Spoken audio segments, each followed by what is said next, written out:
देखो, अगर हमने गांव के लोगों को ये बात बता दी कि तुम ही राजकुमारी मेघालय हो, तो हो सकता है वो लोग तुम पर गुस्सा करें। हमें थोड़ी समझदारी से काम लेना होगा। लेकिन हम कर क्या सकते हैं? कैसे पता करें कि पिताजी महाराज और मेघालय का आगे क्या हुआ? रुको, हमें महाराज और राजकुमारी मेघालय के बारे में तो पता है ना। अब बेरमपुर पुराण खत्म हो गया तो जरूरी नहीं कि बात की कहानी भी इतिहास से मिट गई हो। तुम कहना क्या चाहती हो इशिता? मेरा मतलब है कि हमें हिस्ट्री के प्रोफेसर नवीन से बात करनी चाहिए। उन्होंने इतिहास की हर तरह की अजीब से अजीब और पुरानी से पुरानी कथाओं घटनाओं के बारे में पढ़ने का शौक है। हो सकता है उन्होंने राजकुमारी मेघालय और महाराज विश्वजीत के बारे में भी पढ़ा हो। हाँ, सही कहा। हम लोग कल ही उनसे मिलने चलते हैं। अगली सुबह ये तीनों बिना किसी को बताए गांव से निकल गए। मेघना अनुज की बराबर में बैठी थी और इशिता पीछे थी। वैसे अनुज, एक बात पूछूं? हाँ बोलो। मैं तो मेघना की बेस्ट फ्रेंड हूँ, लेकिन तुम मेघना के लिए इतना क्यों फील कर रहे हो, जो उसकी हेल्प करने के लिए हमेशा तैयार रहते हो? इस पर मेघना ने इशिता की तरफ देखा। इशिता, मैं इस टाइम बहुत सीरियस हूँ। तुम प्लीज ऐसी कोई बात मत करो। मुझे अपने ऊपर इतनी गिल्टी फील हो रही है कि मैं ही जानती हूँ। बेरमपुर से 2 घंटे का सफर तय करके ये सभी प्रोफेसर नवीन के घर पहुंचे।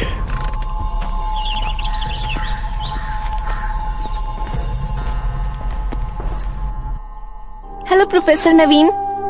हेलो इशिता, कैसे हो? ठीक हूँ प्रोफेसर। ये मेरी फ्रेंड है मेघना और ये अनुज। कहो, कोई परेशानी? प्रोफेसर, हमें आपकी थोड़ी मदद चाहिए थी। सन 1600 में मध्य प्रदेश में राजा विश्वजीत का शासन था, जिनकी एक राजकुमारी भी थी, मेघालय। क्या आपने उनके बारे में कुछ पढ़ा है? विश्वजीत और राजकुमारी मेघालय? प्रोफेसर कुछ देर तक सोचे और फिर बोले, नहीं, इनके बारे में तो मैंने कभी नहीं पढ़ा। ओह नो, अब क्या करें? वैसे तुमको इनके बारे में क्या जानना है? कौन थे ये दोनों? प्रोफेसर, बेरमपुर गांव में महाराज विश्वजीत और उनकी राजकुमारी मेघालय का शासन था। उन्होंने अपने राज्य के लोगों की जान बचाने के लिए अपने राज्य को ही छोड़ दिया था, और उसके बाद उन दोनों का क्या हुआ ये किसी को पता नहीं चला। हाँ, और हमें यही जानना है कि अपने राज्य से निकलने के बाद उन दोनों का क्या हुआ। ओह, राजा विश्वजीत, याद आया। मैंने इनके बारे में रहस्यमयी घटनाओं की किताब पढ़ा है। रहस्यमयी घटना? हाँ, रुको, मैं उसे लेकर आता हूँ। प्रोफेसर ने एक किताब निकाली और कुछ पन्ने पलटने के बाद उन्होंने इशिता के सामने किताब रख दी।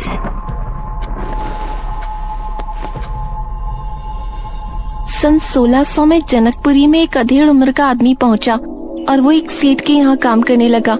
सेठ ये देखकर हैरान था कि उस आदमी का चाल चलन, बोलने का तरीका, उठने बैठने, खाने पीने का अंदाज बिल्कुल राजा महाराजाओं वाला था। लेकिन पूछने पर वो बताता था कि वो एक मजदूर का बेटा है और अब अनाथ है। लेकिन इसके बावजूद किसी को उसकी बात पर भरोसा नहीं था। रात को सोते समय वो बार बार राजकुमारी मेघालय का नाम पुकारा करता था। धीरे धीरे उसकी तबीयत बहुत खराब होने लगी और उसके माथे पर हमेशा चिंता की लकीरें नजर आती थीं। कुछ ही महीनों में उसकी हालत बहुत बुरी हो गई और वो मरने के कगार पर आ गया। उसकी आखिरी ख्वाहिश भी बड़ी अजीब थी। उसने कहा कि उसे मरने के बाद उसका अंतिम संस्कार न किया जाए, बल्कि उसकी लाश को बेरमपुर गांव पहुंचा दिया जाए। लेकिन उस समय जनकपुर और बेरमपुर के बीच कहासुनी चल रही थी, इसलिए उस सेठ ने उसकी लाश को ताबूत में बंद किया और उसे जनकपुरी के जंगल की गुफा में रखवा दिया। यह सुनकर मेघना की आंखों में हल्के से अश्क नजर आए। मतलब उन्होंने मरते मरते भी अपनी प्रजा की सोची? मतलब? आपका बहुत बहुत शुक्रिया प्रोफेसर, आपकी वजह से हमारी बहुत हेल्प हुई है। You are welcome. ये तीनों प्रोफेसर से विदा लेकर वहाँ से निकले। अब हमें जनकपुरी जाना है और उस गुफा के अंदर उस ताबूत को खोज निकालना है। लेकिन इतने सालों बाद उनकी लाश हमें मिलेगी भी कि नहीं? वो तो वहाँ जाकर ही पता चलेगा। ये तीनों अब वापस से बेरमपुर पहुँचे। अनुज, इशिता, मेघना। हाँ पिताजी। तुम तीनों कहाँ से आ रहे हो? वो पिताजी, ये सब देखने जानने के बाद हम तीनों को काफी डर लग रहा था, तो हमने सोचा थोड़ा घूम कर आते हैं। ठीक है, लेकिन अभी भी निशिर मोलो से हम आजाद नहीं हैं। रात में कोई कहीं नहीं जाएगा, ठीक है? जी पिताजी। ये तीनों घर के अंदर पहुंचे और अनुज इनके साथ कमरे में गया। हम लोग शाम को 5 बजे यहाँ से निकलेंगे, ठीक है? लेकिन किसी ने देख लिया तो? कोई नहीं देखेगा। हम वहाँ जाएंगे, महाराज विश्वजीत की लाश ढूंढेंगे और उसे लाकर खंडहर में रख देंगे। बाकी का प्लान बाद में करेंगे।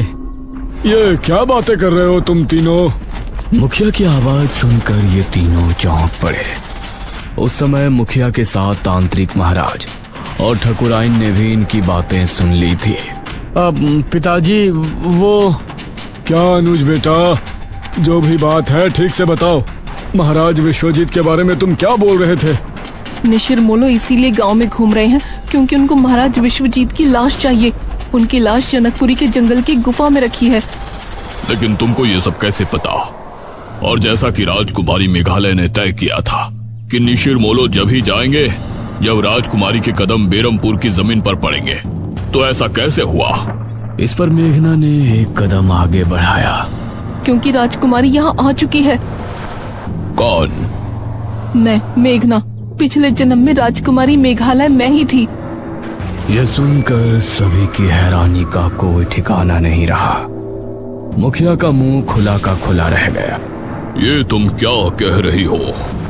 हाँ, जब से हम यहाँ आए हैं तभी से वो वापस आए हैं, और वो चाबी जिस तक पहुँचने में हमने आप लोगों की मदद की थी, उसके बारे में भी हमें हमारे सपने में पता चला था, जिसमें हमने हमारे पिछले जन्म के बारे में बहुत कुछ देखा था। जो भी हमने सपने में देखा वो सभी राजमहल में मौजूद है। मेघना की बातें सुनकर इन सभी को अब यकीन हो गया था कि वही राजकुमारी मेघालय है।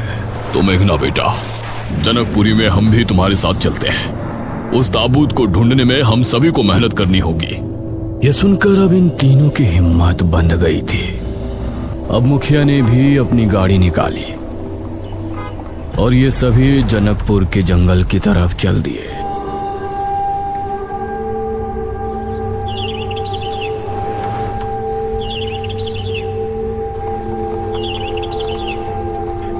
वो रही गुफा।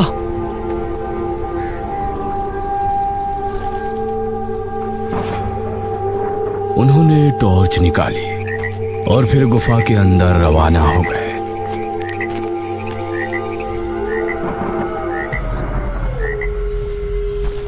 जैसे ही मेघना ने गुफा के अंदर कदम रखा तो जमीन अजीब तरह से हिली। अरे ये क्या? और काफी देर बाद जमीन का हिलना बंद हुआ। लगता है सालों से यहाँ कोई नहीं आया। ये कैसी आवाज है? गुफा में अजीब सी आवाज गूंजी, जैसे कई सारे कीड़े एक साथ रेंग रहे हैं।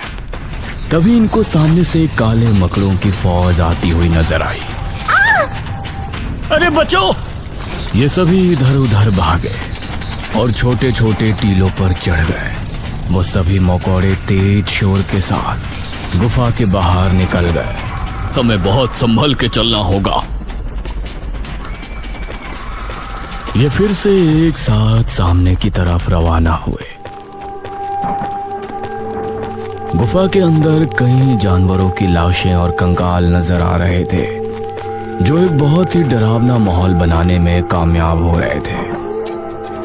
कुछ देर बाद इन सभी को सामने घना अंधेरा नजर आया। वहाँ तो बहुत अंधेरा है। लगता है गुफा खत्म होने वाली है। ये सभी धीमी रफ्तार से आगे बढ़ते रहे। उसी समय गुफा में एक कोने में एक ताबूत रखा हुआ था। अचानक से उससे धम धम की आवाज आने लगी। ऐसा लग रहा था जैसे कोई उसे अंदर से पीट रहा हो। इधर ये सभी अब काफी आगे आ चुके थे। ये गुफा तो खत्म होने का नाम ही नहीं ले रही और अंधेरा बढ़ता जा रहा है। मुझे तो अब डर लगने लगा है। तकरीबन 10 मिनट तक और चलने के बाद इनको सामने एक ताबूत नजर आया। ग्रेट, ये रहा ताबूत। इसे खोलकर देखें। नहीं, इसे यहाँ खोलना ठीक नहीं होगा। इसे पहले गांव ले चलते हैं, उसके बाद ही खोलेंगे। इन्होंने ताबूत को बाहर निकाला। उसके बाद ये सभी ताबूत समेत गांव में लौट आए। उस समय चौक पर ठकुराइन के साथ सभी गांव के लोग जमा थे। अरे तांत्रिक महाराज, ये ताबूत कैसा है? बस ये समझ लीजिए कि आज हमारी परेशानी दूर हो सकती है। इस ताबूत को उतारो। गांव के लोगों ने ताबूत को उतारा और नीचे रखा। उसके बाद मेघना आगे बढ़ी और उसने ताबूत के ढक्कन पर हाथ रखा। सभी गांव के लोग ये देख हैरान थे कि शहर से आई ये लड़की ही इस ताबूत को क्यों खोल रही है। मेघना ने एक लंबी सांस भरी और फिर झट से उसे खोल दिया। ताबूत के खुलते ही सभी लोग हैरान रह गए। उसके अंदर अभी भी महाराज का कंकाल था, जिसके गले में कीमती मालाएं और शाही लॉकेट डला हुआ था। उसे देखते हुए मेघना की आंख में हल्के से आंसू छलक आए। पिताश्री, अरे ये क्या कर रही है? अंधेरा होने वाला है। आज आप सभी अपने घरों से बिल्कुल बाहर नहीं निकलेंगे। कोई खिड़की, कोई दरवाजा खुला ना रहे। सब कुछ बंद रखकर यही प्रार्थना करेंगे कि आज रात हम सभी को निशिर मोलो से हमेशा के लिए छुटकारा मिल जाए। सभी ने तांत्रिक महाराज की बातों को स्वीकार किया और एक एक करके सभी अपने घरों में चले गए। सभी खिड़की और दरवाजे बंद हो गए। चौक पर इस समय सिर्फ ये 6 लोग खड़े थे। अनुज मेघना को बड़ी गौर से देख रहा था। तांत्रिक महाराज, लेकिन निशिर मोलो पिताजी के शव को लेकर कहाँ जाएंगे? ये तो हमें भी नहीं पता पुत्री। अगर तुमको ये करने में दुख हो रहा है तो तुम यहाँ से जा सकती हो। हम लोग जिस तरह से 400 साल पहले जी रहे थे, फिर से वैसे ही जी लेंगे। नहीं, हमने उस जन्म में भी अपनी प्रजा की सोची थी। इस जन्म में भी हम आप सभी को निशिर मोलो से आजाद करवा कर ही दम लेंगे।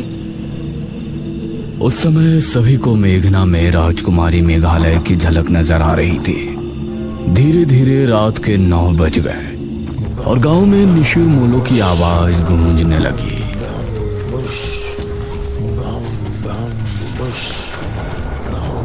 उनकी आवाज सुनकर अपने घरों में बैठे सभी गांव के लोग डर गए और सभी हाथ जोड़कर निशिर मोलो से बचने के लिए प्रार्थना करने लगे। वो अपने भारी कदमों के साथ आगे बढ़ रहे थे और तलाश में थे कि उन्हें कोई नजर आए और वो कब उसे उठाकर साथ ले जाए। मेघना कुएं के पास खड़ी थी। अब मुखिया और बाकी सभी कोठी के अंदर बैठे मेघना को देख रहे थे। तांत्रिक महाराज, निशिर मोलो मेघना को साथ तो नहीं ले जाएंगे ना? नहीं बेटा, ऐसा मत बोलो। निशिर मोलो अपनी मध्यम चाल चलते हुए कुएं की तरफ बढ़ रहे थे। जैसे ही उनको सामने मेघना नजर आई तो उनकी आंखें और तेज चमकने लगी। उन्होंने रुककर मेघना को देखा और फिर ताबूत खुलने लगा। उसके अंदर से सुनहरी रोशनी निकलने लगी और मेघना उसकी तरफ खींचने लगी। नहीं, हमें मत ले जाइए।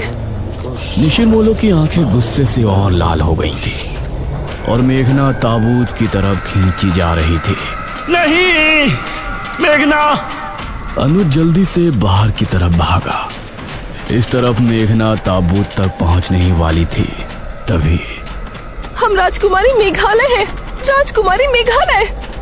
इतना कहते ही उन चारों ने एक दूसरे की तरफ देखा और फिर ताबूत के अंदर से उस रोशनी का निकलना बंद हो गया और ताबूत वापस बंद हो गया।